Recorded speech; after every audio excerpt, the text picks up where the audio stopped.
All right, Entree Architect community, it's 4 p.m. Eastern, which means it's time for the Entree Architect Context and Clarity live conversation. It's our first one of 2022, so Happy New Year. Today is Thursday, January 6th. As usual, as you get here, say hi. Let us know that you're here and let us know where you're joining the conversation from. If we've never met before, my name is Jeff. I come here every weekday afternoon, not actually literally here every weekday after Eastern, but we do this for one reason, so that you can find clarity around the things that matter most to you, the architect. It doesn't matter if you are the employee of a firm or you own your own firm. Maybe you circled a date on the calendar and you said 2022 is my year, or maybe you have owned your own firm for a year or 10 years or 27 years and you're starting to rethink or even reimagine what your firm could or maybe even should be. All of the topics that we cover, one topic every day, they're all the need to know topics for the success of small firm architects just like you. So thanks for joining us today. Katharine, hello.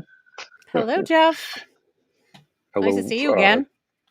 Well, thank you. It's good to be here. Strange circumstances a little bit today. Pretty soon, you're probably going to figure out that I'm in an airport. So we're gonna run a bootleg here. We're gonna see what happens with this this conversation today. I may get hauled off by the. I'm a little nervous about that, Jeff. So let's not even joke about it. My palms are a little sweaty, but that's okay. I'm telling you, it'll just add. This show is so. I know. Whew. Yeah. We'll see. I'm breaking some rules here. Don't feel good about it, but as long as they don't drag me out, I guess we'll be okay. Sarah Lee, welcome back from Salt Lake City. Great to have you with us today. And Janine says she's present and accounted for. Janine actually has a little bit of a connection with our special guest today. So great to have Janine. Sarah Lee, she made the sticker. She has now celebrated winning the crocheted bathtub, the coveted crocheted bathtub that you win for being the first in to the conversation 2 days in a row now for Sarah Lee. And she has an official sticker for it now, apparently. So that's really awesome. We've got to get stickers. Stickers. It might start to block the screen at some point, I guess. But great to have you. And Pam, welcome back from San Diego. Don Porta, as she's known sometimes. Inside joke there. Scott Thrift, welcome back from Soggy, San Francisco's over there on Twitch. Let's see. Looks like we've got some Twitch, some Facebook, some YouTube. Mark's joining us on YouTube today. Great to have all of you. If you are showing up, everybody looks good from Facebook right now, but if you happen to be showing up from wherever you are as Facebook user, as a for instance, that's the easiest example because you're in a private Facebook group right now. So Facebook has privacy policies that we happily abide by, which means that your name and likeness can't be released from the group unless you give Facebook permission to send that information out to Restream, which is the platform that we use here. So if you look down at the lower left of your screen right now, you see a URL. It's chat.restream.io/FB as in Facebook. And go there, a couple of quick clicks, and you can give Facebook permission to let your name and your picture out so that we can see that. But it looks like everybody's good to go right now. If perchance you happen to have the same problem on another platform like LinkedIn or YouTube or something, just substitute the FB for an LI, and I think that'll correct your problem as well. What am I forgetting? A little bit. We've been off for a couple of weeks. We're Happy New Year here, and I think you covered it. I think that's it. All right. Well, we have a very special guest today. I've been looking forward to this conversation for quite a while. And I also love the serendipity of how things get scheduled out because it's the beginning of a new year, right? It's a great time to talk about goals and how you're going to accomplish goals and advice and things like that. And I think the topic with our guest today fits in perfectly with that theme for this week. So I'm really happy to introduce to you now our guest, who is a man of action. His journey as an entrepreneur began as a 10-year-old capitalizing on the gas pump lines of the 1977 gas crisis. How many of you remember those? And continued soon after in his post-bar mitzvah jingle mixer phase, all leading him to a book and a man whose advice, when acted on, changed his life. He's an accidental pilot, the chief visionary of Ad Zombies, the founder and business coach at EntreGrow, and the author of Jab Till It Hurts: How Following Gary Vaynerchuk's Advice Helped Me Build a Seven-Figure Brand. Ken Spanky Moskowitz, welcome to Context and Clarity Live. Thank you so much for having me. I feel honored to be the first guest of the new year. Like, that to me is so important, to be the first. Me too. Like, I it's love so much that. better. Yeah. I love that. Well, Welcome. I guess following our context and clarity theme, that must mean that you are the guest that gets the crocheted bathtub for the year. That's the award that we give out every day for first in. So you're the crochet bathtub guest. That's awesome. I love it.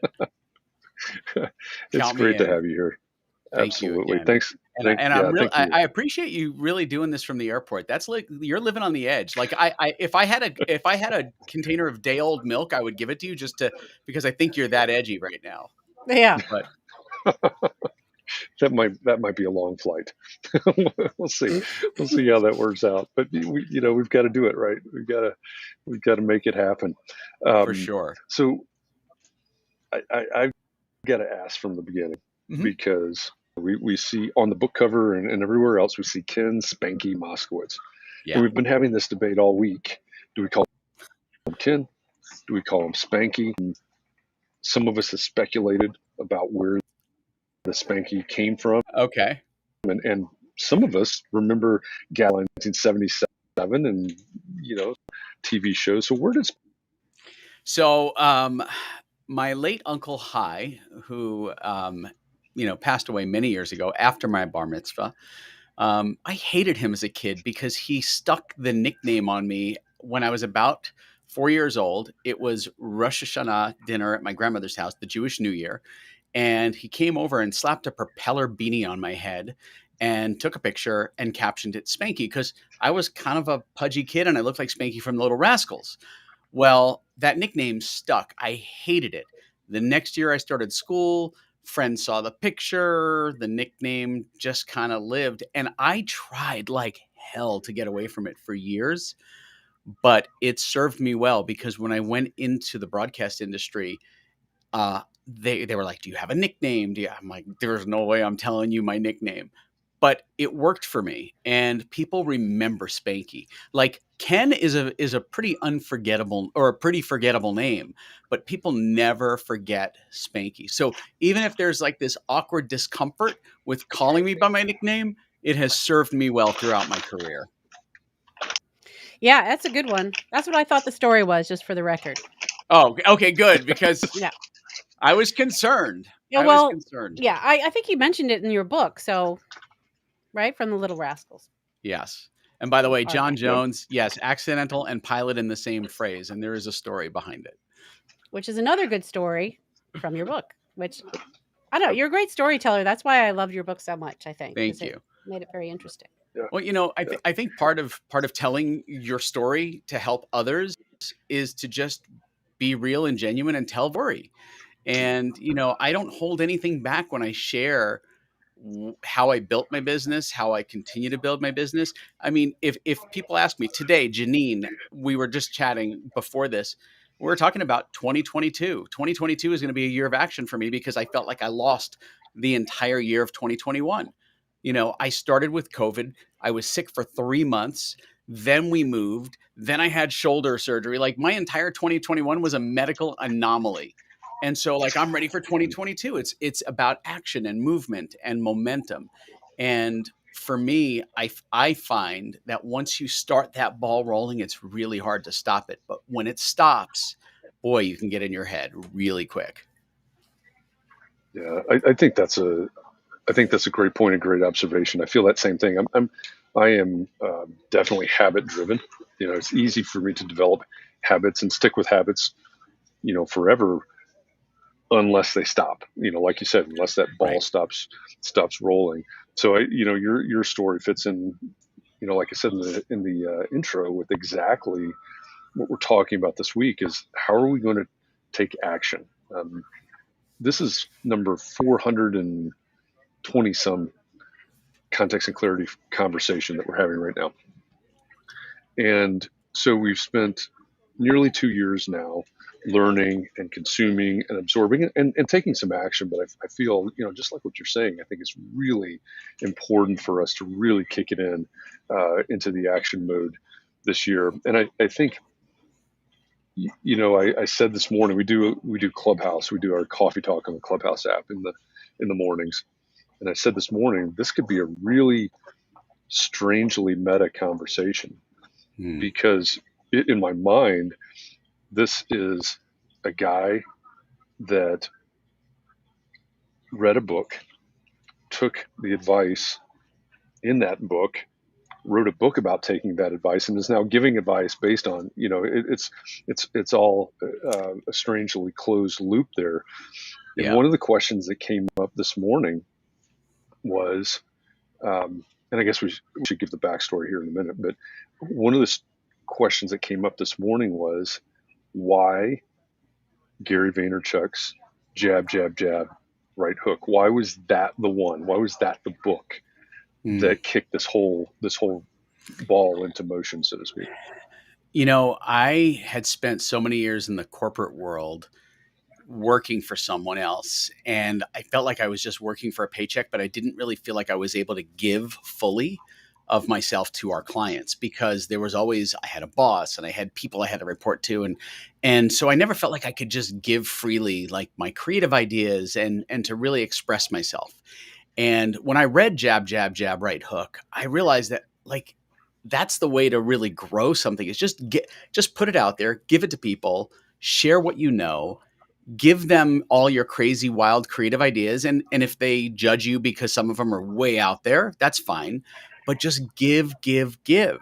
And when you give freely, what comes back to you in return is massive. So as Ad Zombies started, which was totally accidental, just like me becoming a pilot, I started by just giving. And when people were struggling writing ad copy for their business or for their clients or trying to figure out how to word something in an email sequence or a web page, I would just go online in these Facebook groups and just help them and say, hey, here's the way I would write it. Here's why I would write it this way. Because this is my superpower. Like I have one superpower. That's it. Like I can't fly. I can't design a freaking building.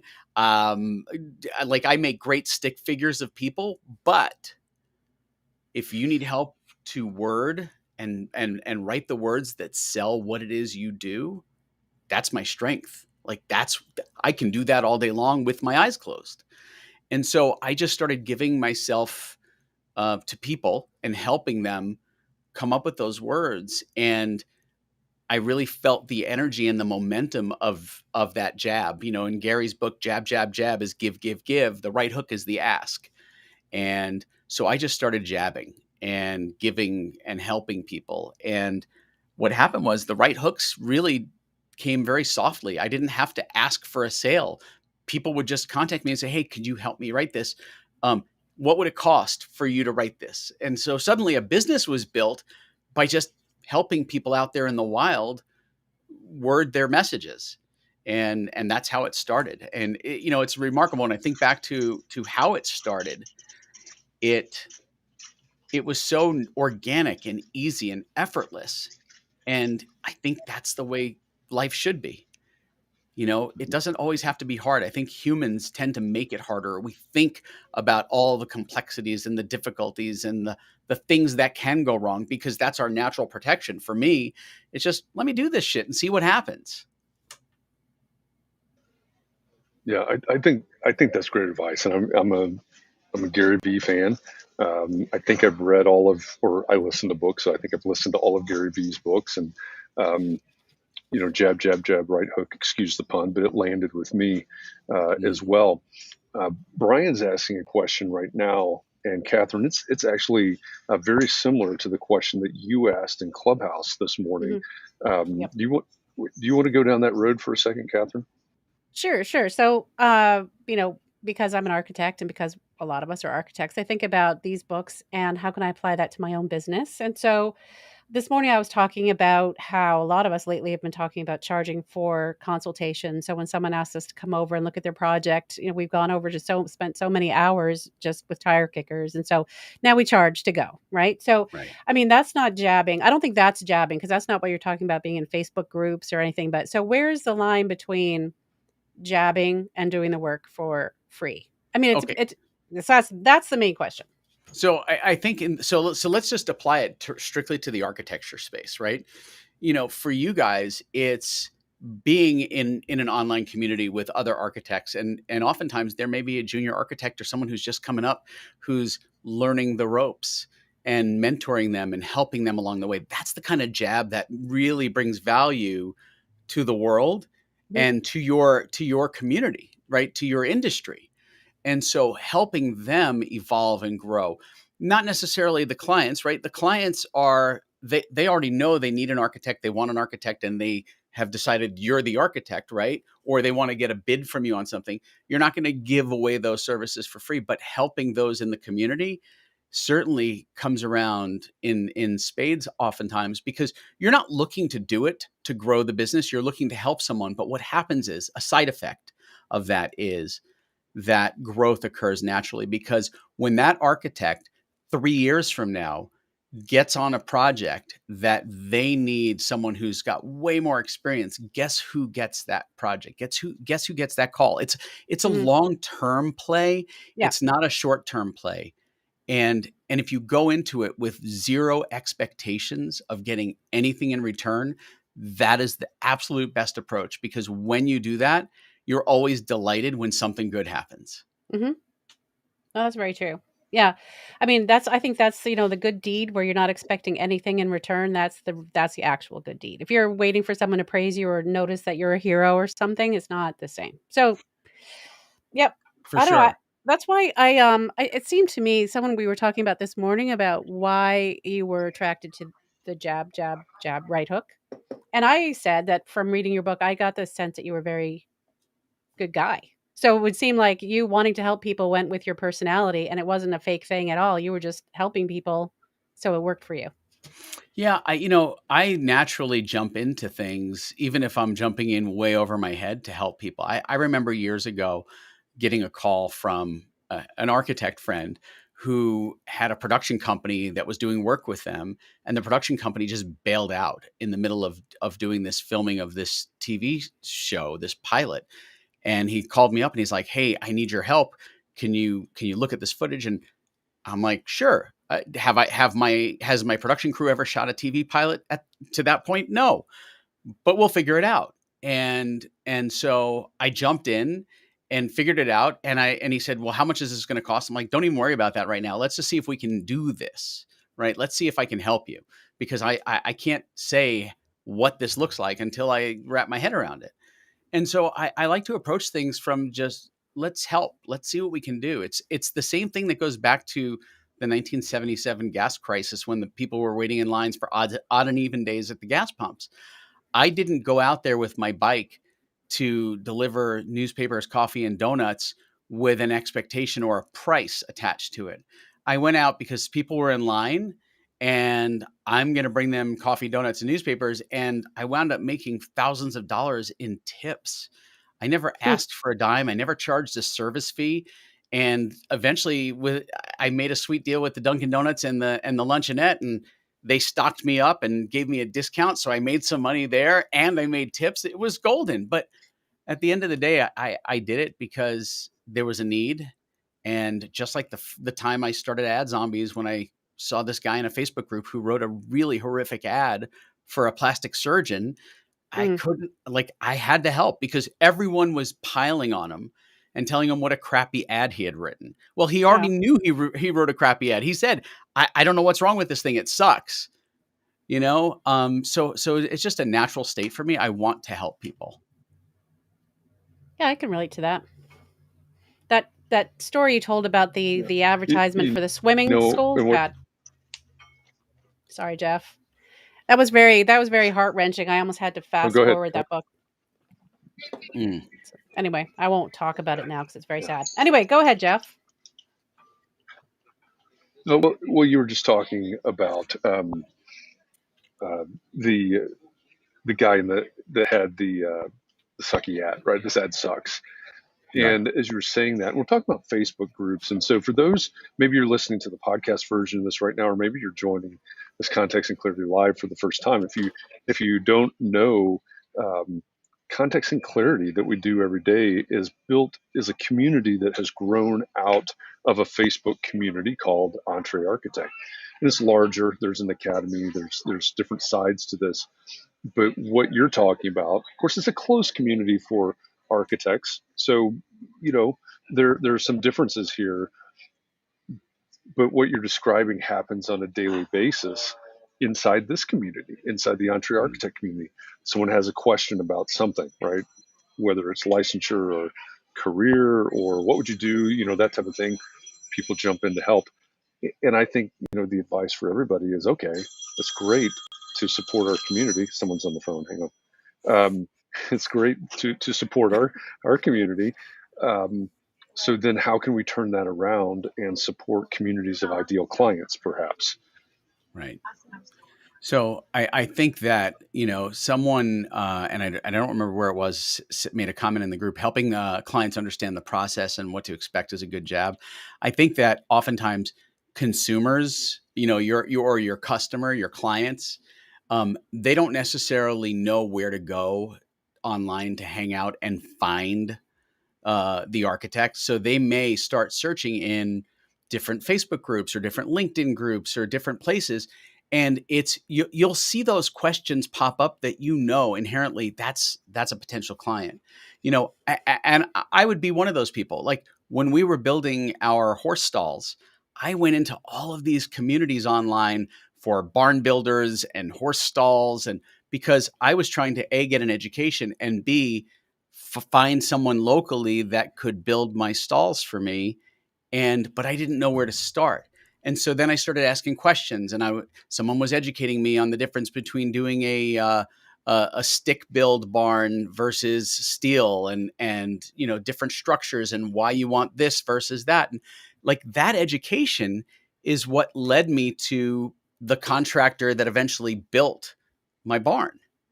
And so you can be very active in all sorts of spaces online, just watching. And if you just watch the conversation or listen, right, with your eyes, if you listen with your eyes, you'll see the questions coming from your potential clients. And you can easily identify them because they're people like me who ask the dumbest questions relating to design, build, whatever, because they don't know. And, it's the question that it's very pedestrian. What's the difference between this or this? But that's your opportunity to jump in and really engage in that conversation. And you never know where that conversation is going to lead. Yeah, I think that's a really great point. And John Jones has a good question here too. That speaking of the Facebook groups, again, the Entree Architect group is a closed group that's quote unquote our own group for architects. But John's question is, aside from helping on other Facebook groups, do you recommend creating your own Facebook community, or should you be out searching out the communities that are already there and serving in those communities that are already there? Great question. And John, I have mixed feelings on this, and I'll explain why. I'm kind of divided. I'm almost a little bipolar on this. And the answer is, I love the idea of having your own Facebook community. But the question I ask is, who does that Facebook community serve, right? If you're building a Facebook community for your potential clients, what does that look like versus a community for architects, right? So if you're building a community to support and nurture and grow and develop architects, that's one audience. If you're looking to find or create a space that's all around architecture and design for those potential clients, that's a different community, right? So you really have to know the voice of what that community is going to look like. Now, that said, building a community is like building the ancient pyramids in Egypt, stone by stone. It's painstaking and it takes time, and it's a slow burn. And if you're looking to develop and grow your business and grow those relationships faster, that's not the best direct path. The best direct path is to be actively involved in conversations that are already occurring, right? The conversations are already occurring. You could literally hashtag search things that people are looking for: architecture, design, building. You can search almost any platform and find conversations that are happening now, real time. And Reddit is another great place. Reddit is a fantastic place. That's where so many conversations start there, and so many people disrespect Reddit as just some junk news site. It's not. It's a great place to start a conversation and find conversations. So I would really engage in those conversations where they're occurring first, and then figure out which community I want to build and serve, and then build and serve that community over time. The House, that website House, HOUZZ. They have a forum that there was a time when I used to go in there for 20 minutes a day, just answer people's questions in there. I don't know why it didn't come. Nothing really came of it, because I probably only spent a couple months doing that. But that there are places where people are asking those questions, and that would be one of them. Right. And you have to realize that the internet has made the world so small. Like, you don't know that the next job that comes to your office, it could come from the other side of the world. It could come from a block away. And the only way they discovered you is because you were on House or in a group, and you were giving thoughtful answers that were super helpful and valuable. And suddenly there's a bunch of people engaging with that content going, wow, this is really great. How did you know? Oh, I'm an architect. This is what I do. Oh, fantastic. DM coming your way. Right. Right. That's the way it happens. And you'd be surprised, from that one interaction, you can develop an entire very loyal base of people who just refer and refer and refer to you constantly. Mm. So is that the way you find it? Just by doing a keyword search in a certain group on a subject that you can help with? Yeah, you can keyword search, or you can just look for communities online where people are talking about, like, so design and build communities. There are lots of architects online. There are more consumers than there are architects in terms of, looking for your ideal customer. So there's tons of groups, and you can, yes, hashtag search for, active conversations that are going on, but you can also do group searches and then look for keywords like architecture, design, build, things like that. And that's where those conversations are going to occur. I'm kind of afraid of Reddit, but I guess I could go check it out. I was afraid of Reddit too. I mean, the first time I messed around with Reddit, I thought I was going down a really dark rabbit hole. Yeah. But what happens is that as you become a practitioner, and Katharine, this is the key thing. I am not an expert in any of the platforms that I use. I'm a practitioner, and I learn on them and I practice them. And then I go, oh, this works, file that away. This doesn't work. Don't do that again. Right. And you learn the subtleties and the nuances of each of those platforms. And then you're going to find that there's a platform that is a gold mine for your industry. I don't know what that platform is. I don't know is it a Facebook group, or is it a Reddit thread, or I don't know. It could be House, but you'll discover those things as you start playing in those spaces. Well, I think too, sorry to jump in there. I think too, emphasizing the idea that, this is a long game is really important. I think back to, Gary Vaynerchuk, who was basically the inspiration for your book and the effort that you wrote about in the book. He started Wine Library TV, how many, years and decades ago, I guess, at this point. And, anybody that listens to Gary speak will hear him talking about the long play or the long tail. And so for everybody that's out there listening to this, just like Katharine's example, if you're just going to jump in for a week or a month or two or something like that, it's probably not going to show the dividends that you're talking about now. Right. You have to play the long game and go into this knowing that this is a long play. I mean, when Gary started Wine Library TV, he, do you think that down the road he was thinking, oh, wow, if I talk about this wine and tell people it tastes like cat piss, which is what he did on one wine, that it's going to impact my business negatively or positively? but he was being honest with people and saying, hey, I wouldn't buy this wine. It tastes like cat piss. Now, I don't know about you. I've never consumed cat piss. No, I have But not. right. But that description, right, really led to a conversation about, well, what wine do you recommend, Gary? And, oh, here's the wine that I like. And suddenly, like, wine sales start to increase and they're selling wine online. So, like, it's these things happen very organically. And that's what I love about this. You really, you find that when you give of yourself and when you give that advice freely, people just they suck it up, and because all you're wanting to do is help them, and it just pays off big time. But if you're not the kind of person who wants to help people, are you going to be able to pull this off? I think it shows up. I think Yeah, I think so. if you're not genuine, if this isn't really in your DNA, it's going to feel like a right hook and veiled as a jab, meaning an ask kind of hidden under a give. Yeah. And you really have to go in with the expectation of giving and getting nothing in return. That is true. So did you that's in your a book great you question and a great point. Sorry, Jeff, I can't tell when you're going to talk because you're frozen. So I keep stepping on you. Sorry about that. Nope. Sorry. Yeah, we're struggling with the tech here.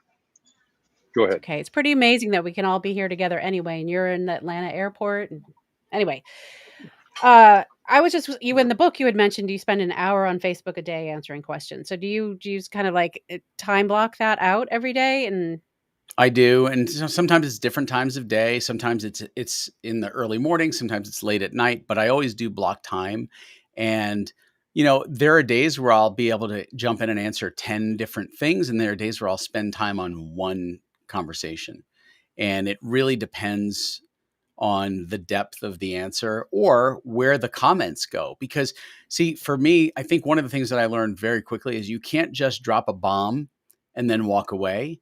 You have to be there to catch the fallout of the bomb. And so if somebody says, I wrote a really sucky ad and it's not working, and can somebody help me? And then everybody piles on them, and I'm using the plastic surgeon as the example.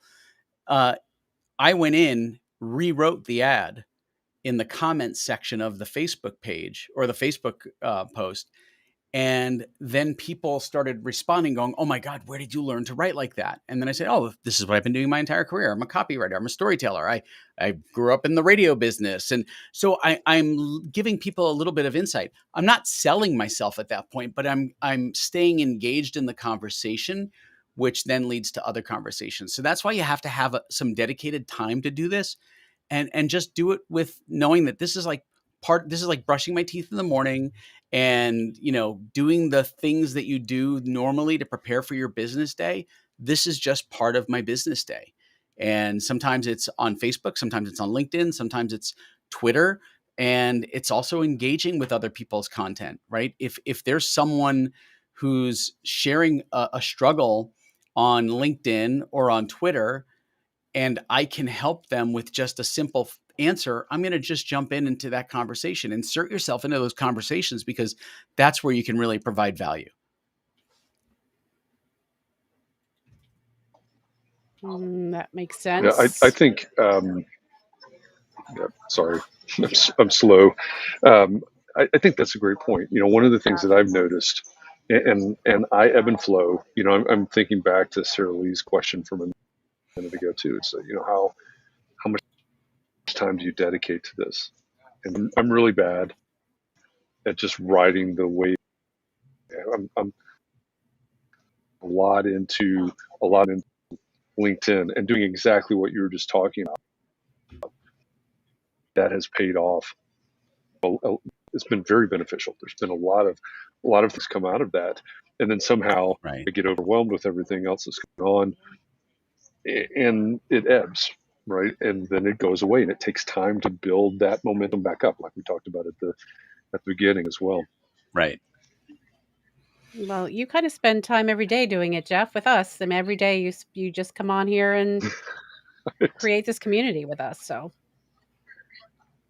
you're in it for the long haul. Completely recognize I do have a unique situation here. Mark says Max Headroom has taken over, so the tech must be getting really bad at this point. So I'd be kind of interested to know if you're thinking of doing the same treatment to another book, or is this it? Is this your one? No, it's actually not my only book. It's funny. I have a couple of books in me, and I have to decide which book is next. For a while, over the last couple of years, I was thinking about writing a book about how to navigate your business through the very noisy social media channels and all the anger and hostility. But I've seen a lot of that die down in social, and I think people are becoming more aware of it. So I've got a few other book ideas, but they're all really based around helping people figure out how to do X, Y, or Z, or become better at something. Because I think that's where people struggle with the most is, this feeling of, and I know this because it happens to all of us, imposter syndrome. You go online and you're like, who's going to listen to me? Who thinks, like, why am I even going to share this? I've got nobody in my audience. I've got 2 people watching. And something Gary Vee said to me at dinner, which really struck like a nerve, is that, oftentimes he'll speak in front of a group of thousands of people. And he said, if one person gets what I'm saying and takes action, then I've done I'm happy. I've done my job. And I started to really apply that filter to all the things that I do. Even if my audience is 10 people for a specific thing and one person takes action, or, when I'm speaking at conferences, I speak at conferences now, and that's kind of fun. But I go to the stage with the same perspective that Gary has. I don't care about the 5,000 people in the room. I care about the one person who gets what I'm saying and takes the action.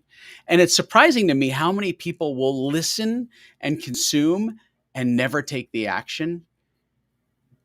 But the only way you get that momentum is to take action, to do. But once you start doing it, becomes, for me, it's like an addictive drug. Like, I love helping because it just feeds something inside of me that it just nurtures my soul to be able to help people get ahead in what they do. And it doesn't impact me negatively. It impacts me positively. Yeah. Oh, that makes sense. I do have a big burning question though that we all want to know. Okay. So you read the book. I don't know if we all want to know it. Actually, I only know I want to know it. So you read the book. Did you know Gary Vee before you read the book? When I wrote the book, or when you read his book originally, then you decided this is so great. Got it. Sorry. So this is really weird. I started following Gary early on in the wine library space, and I wasn't even a wine drinker. Like, I just thought the guy was funny, and I loved his wine reviews, and I thought his videos were just incredible. And I thought he was he looked so bad, but there was something about the content that I really liked. So early on, I had watched him doing his wine library stuff, and I started following Gary when he had less than 100 followers. Okay. And so I shot him an email every now and again, and it was very casual. Like, it was pre-VaynerMedia. It was pre-VaynerX, his holding company. It was pre a lot of things. And then he and I had emailed each other a couple of times, but it wasn't until I emailed him in 2017. I said, hey, Gary, next time I'm in New York, can I take you out to dinner? I started this business by accident, and I don't know what the hell I'm doing, and I could use some guidance. And that's really what started the most engaging conversation, where I went to New York and had dinner with him, and he helped me figure out what to do next. Okay, so then he knew you were going to write this book. This is what I learned from Gary Vaynerchuk. It wasn't a surprise. Yeah, no. In fact, after I had taken his advice and started growing the business, and we were at that point had become a 7-figure business, I was getting a lot of pressure from friends saying, you got to write the story. You got to share how this happened. And so I started to dictate into my phone voice memos the chapters of the book. But before the book was ready to release, and I knew that I wanted to call it Jab Till It Hurts, I wanted his blessing. So I flew back to New York he was holding a voice conference, VoiceCon. And I showed him the cover and the title. And I just said, before I release this into the wild, I'm not releasing this without your blessing. And he's like, bro, all day long. And so that was it. And so Gary gave me thumbs up on the title. And because I just felt like, out of respect for him and everything that he's given to the world, to the business community, to the entrepreneurial community, like, that would be so disrespectful of me to just title my book without even having that conversation. Right. Well, I wasn't going to say that, but I mean, I was wondering if he knew how you managed to pull that off. And I am, I don't know. I think Gary Vee is a really exciting guy. So we would love to have him on the show if you have any, pull with him. He is awesome. And I'm still waiting to have him on my podcast. And he promised me 2 years ago that he would be on the podcast. Well, if you're still waiting, I guess we have to get in line then. Too bad. So, but we'll get there eventually. So, Sarah Lee also brings up, she says, I'm all for jabbing, but we also need to create limits for it because many of us struggle and feel guilty for charging for our expertise. And it's so easy to forget that we also need to eat. Sarah Lee, I got to tell you, I don't, and I'm not a therapist, but I'm going to tell you right now, you should never feel guilty for charging for your expertise. Ever. That's true. Right. That is like such a mind thing. And I get it. Like, I totally get it. Cause I'm a creative, right? Look at my office here. I'm going to go off camera here for a second. I mean, Jesus, I've got real life zombies. I've got an Orozco painting from my grandfather's desk. That's from 1935 hanging over. Like, I'm an artist. So I get this. It's so weird to charge for what I do naturally and love doing. That said, I never feel guilty for it because what my business does, what my service does is helps other businesses get to where they want to be, because I'm really good at articulating on a keyboard what their business is, how it works, what it does, right? Helping tell their story. You're really good as an architect at helping design someone's vision, and which allows them to build that dream. So never, ever, ever feel guilty about charging for your expertise because you know shit that they'll never know. Well, I hope sorry, I had to go. Sorry, I was like really passionate there, but that's how I feel. Well, we can all take some of that to heart, what you just said. Yeah, absolutely. I think, to me, and I'm doing a lot of listening today, which is actually kind of fun. That's the mic drop moment right there. I want everybody to let that sink in, because everything that Spanky just said in response to Sarah Lee, that's also defining value that you bring to your client. So I think not only should you not be afraid or how did you say it, feel guilty for charging for what you do, but that transformation that he's talking about is the value that you bring. So absolutely, it's this whole idea of giving and giving and giving. Sure, you give and you give and you give, and then somebody steps up and says, "Hey, I need some of that.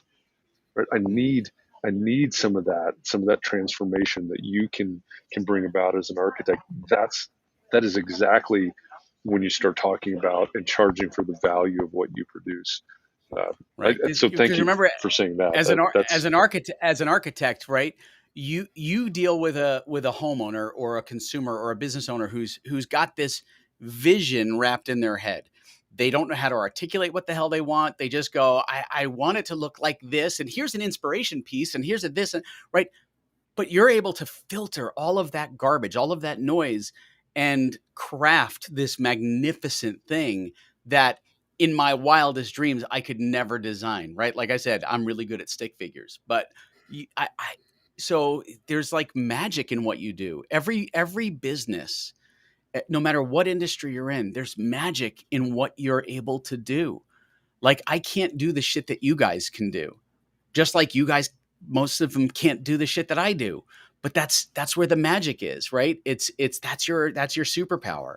And John, I don't know what the last guest said to you, but I'm sorry that they weren't nice. Yeah, that's a story in itself. He yeah. I don't know why people have to be jerks. I don't know if we have enough time to talk about what happened last time. Our last guest was I'm going to call him no, it wasn't our last guest. It was our next to last. Yeah. It was our next to last. I'm going to call him a professional provocateur. That's what how I'm going to frame the conversation. And that's we'll leave that. He's good at it. He's good at it too. So yeah, we got a little provoked. Yeah, we did. Yeah, but that's there's some pot stirring going on, definitely. Yeah. So I want to know, I'm sitting in the Atlanta airport, as we have, established. Yes. Which is basically, if you spend any time in Atlanta in the last 10 years, this is zombie land. this is where all of the Walking Dead stuff originates from. How did you come up with ad zombies? So the name happened very, very organically. So when the business started, it didn't have a name, right? The business started in this Facebook group, which led to a bunch of people saying, how do you write like that? Which led to me saying, hey, I'll help you, right? That's how this started. But when I realized that there was something there was a potential business, I'm like, I have to come up with a name for it. And at that point, I was just writing ads. That's it. I wasn't touching emails, web copy, landing page, none of that. And because ads are something I know I could do with my eyes closed. So I'm sitting there on a Sunday night. My kids had gone to bed and my DVR was ready to go. And on Sunday nights, The Walking Dead was on. And so I started watching The Walking Dead. And I am texting one of my closest friends, and who then became our head copywriter when he joined us. And we're going back and forth on what I should call this thing. And, word zombies. And the zombie theme was there just because of The Walking Dead. And then it was ad zombies.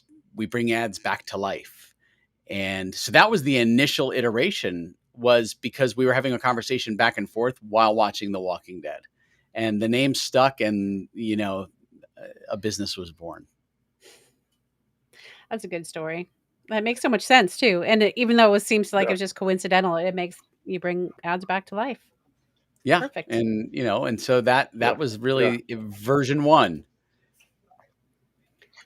Should I bring up Chris's question here, that Gary always says not to pay attention so much to his words, but to watch what he does? Where does this giving and support go in the future? The metaverse, NFTs, etc. How can architects help? Okay, I'm going to just be brutally honest. I still have not figured out the NFTs. Like, we haven't either. Don't worry. I was on a private call with Gary and about 20 people when he was launching VFriends and the NFTs, and I'm sitting there and I message. I'm like, Gary, I still don't know what the hell you're talking about. He's like, Spanky, don't worry, you're gonna figure this out. It's easy. And I still haven't figured it out. So if anybody understands the NFTs and how they all work, great. Please share it with me, because I have no clue. Where does this go in the future? I think that over time, the internet has been really good at democratizing the world in a way. And I think that over time, there's going to be 2 categories of people: the helpers and the assholes. And that's it. And the helpers are the people who are going to grow their businesses and expand their universe and grow exponentially.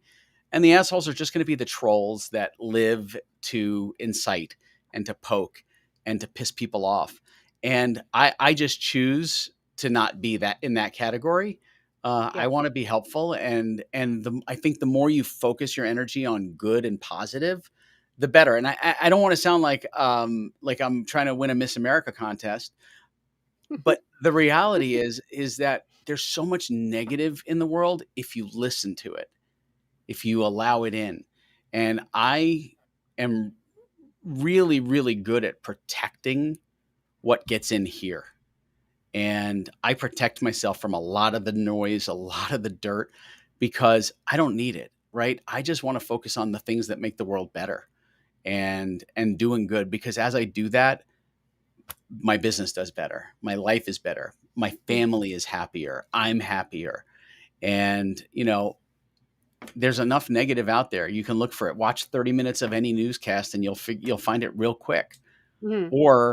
Or feed your mind stuff that elevates and excites you and takes you to another level. And that's what I choose to do. Yeah, there are a few people who are maybe on the other side who are trying to come in here with comments, but I have them in timeout, so it's fine. Yep. Well, Right on cue. yep. Just came right on in. Well, as Mark points out that it's a perfect example of being nice to everyone and supporting everyone, and you never know who those people become, which is so true. And that's just a way to live our lives that I think is personally, I think that's the way to do it also. So it seems Yeah. pretty simple in that way. It is. And today, like it's funny. I have a routine in the morning, a ritual, right? We all have our rituals or our habits that we started. Everybody's got their own. But like since I had shoulder surgery, I get up in the morning and I get into my hot tub. Now, it's cold out in the winter. Even in Arizona, it's cold. But I get in my hot tub every morning and I look at my horses out in the stalls, and I spend 30 minutes listening to Tony Robbins or Mel Robbins, no relation, or right. I'm feeding myself, my brain, stuff that energizes me. And sure, I could spend my first 30 minutes on the couch watching the news, but God, I don't need that. It's depressing, right? Yeah, that's true. Yep. I don't need it. I know what's going on in the world. I know the latest with COVID. I know the latest going on in Europe. I know the latest going on in Russia and but what can I do to affect change in that? Zero. What can I do to affect change in my business and in somebody else's business today? Lots. Yeah. It's a very good point. Well, we have 3 minutes left. So if anybody has any questions they want to ask, now is the time. And I know a question that was earlier, Katharine, so I'm just going to share this. Okay. My wife probably didn't even realize this morning when I left that I was going to be on a live today, and she would have yelled at me for wearing this shirt. Oh, right. This is my zombie corn. For those of you who have never seen one, it's an official animal. It's official. Yeah, and with the rainbow too. That's a nice touch. Well, that makes it a little less scary. I mean, don't all unicorns have rainbows? They do. Yeah. So zombies would also like rainbows. I think that's we were talking about your shirt before we started. Yeah, I admire it. How can architects? Oh, sorry, I just saw Chris's question pop in. How can architects get better at telling their stories or the stories of our clients and projects? Chris, I got to tell you, there is a tool that every has. It doesn't matter if it's 10, 11, 12, 13, and Android. It doesn't matter. This tool is the most powerful device you have at your disposal for telling that story. I would literally start filming everything you do as an architect. Document you sitting at the drafting board or at the computer. Document client meetings on site, right? Create little mini shows of what you do and start putting it out there. Don't worry about who's watching it today. Don't worry about the view count or the thumbs ups, because those are all vanity metrics that mean nothing. The metric that means the most is the one person who sees it and goes, wow, I want Chris to be my architect on that project. Holy crap. Look at the stuff he's doing. Wow. Look, I didn't even know that you could draw this. Like, this is amazing, right? You're opening their world by just sharing yours. That's what I would do like today. Okay, we've talked about that in past episodes too. So I think you're right. We should just start it and not really care who's watching or anything. And that was another part of your book that I liked, the whole thing about the vanity metrics and how it doesn't matter. And you can buy followers on Instagram and it's so meaningless. I mean, Right. it's so meaningless. So why would you do that? Yeah, and that's the thing. So many people get really hung up on like, and I've seen this in so many groups. How do I get followers? Why does that even matter? Right? I would rather have 10 people who are actively engaged in my content than 100,000 followers who don't even know I exist. Yeah. Right. Yeah. And so those numbers don't mean anything. The only thing they mean to you is like, oh, I've got credibility. Well, it's only credibility if you give it any weight. Right. Other people's opinions of me isn't my business. I don't care what they think. And That's so true. if somebody sees that I have 100 followers or 100,000 followers, it's irrelevant. Yeah, I think that's a really great point. And really, in one of her comments earlier, was talking about the balance of giving and remembering that we have to eat.